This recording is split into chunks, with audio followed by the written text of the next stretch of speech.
The Christian Newsom trial was one of the more widely covered trials in recent history, but it didn't just involve gruesome details. Race was also in the issue.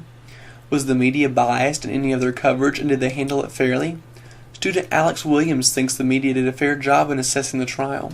I mean, I can see why people like to play the race card and things like that, but I don't think the media portrayed it as a black and white thing. I think they portrayed it as a good and bad thing. Louise Barton believes there was more moral value at stake than discrimination or race. You know, sometimes it can be difficult for the public to see just what the media has thinks about things of this type. This was a very bad, heinous crime we're talking about, and sometimes the TV will see it in one light, and newspapers may have another idea about it. But on the whole, I'd say it's probably more of just a crime, a bad, terrible crime, but not necessarily racial in respect.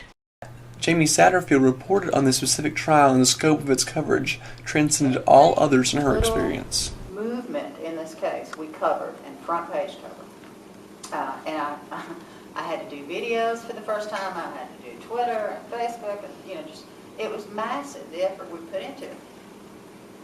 And because I have covered crime and courts for so long in this community, over a couple of decades now, I asked myself, would we pour that kind of effort into a black-on-black crime?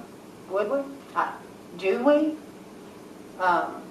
So I guess in a lot of ways, it caused me to do some soul-searching about, are we even-handed in our coverage?